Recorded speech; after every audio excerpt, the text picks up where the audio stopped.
అస్సలాము అలైకుం రహమతుల్లాహి వబరకాతు.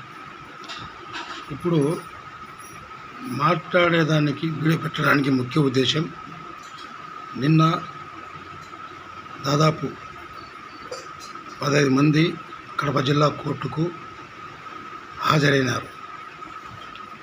ఎందుకంటే గతం ప్రభుత్వం యాకూబ్ సాబ్ మస్జిద్ శ్మశాన విషయంపై అడ్డంకులు కలిగించారని అప్పటి మైనార్టీ మంత్రి అయిన అమ్జద్ బాషా పిఏ మా మీద కేసు పెట్టడం, దానిపైన అలాగే అదే విషయంపై అదే శ్మశాన విషయంపై ఎంఆర్ఓ గారు మా మీద పెట్టిన కేసుపైన సంబంధాలు అందుకోవడం వలన మేము కోర్టుకు హాజరైనాం. దాదాపు 15 మంది.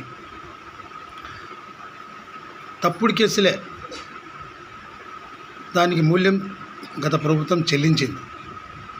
అమ్జద్ బాషా కూడా దాని మూల్యం చెల్లించారు. కానీ నిన్న జహీరుద్దీన్ అనే సామాజిక కార్యకర్త నిన్నటి రోజు ఒక పోస్టు పెట్టాడు. ఆ పోస్టులో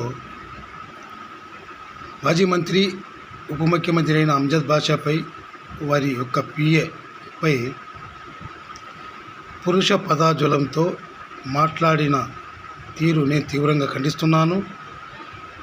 ఎందుకంటే అటువంటి పదాలు వాడడం చాలా తప్పు, చట్ట వ్యతిరేకం, రాజ్యాంగ విరుద్ధం. ఒక పెద్ద మనిషిని రాజ్యాంగబద్ధంగా ప్రశ్నించవచ్చు, ఎంతటి వారినైనా, పిఎంనైనా సీఎంనైనా రాజ్యాంగబద్ధంగా ప్రశ్నించడంలో తప్పు లేదు. కానీ ఇతను జహీరుద్దీన్ అనే ఇతను వ్యక్తిగతంగా దూషించారు. సో అతను మాట్లాడిన దానికి మాకు ఎటువంటి సంబంధం లేదు.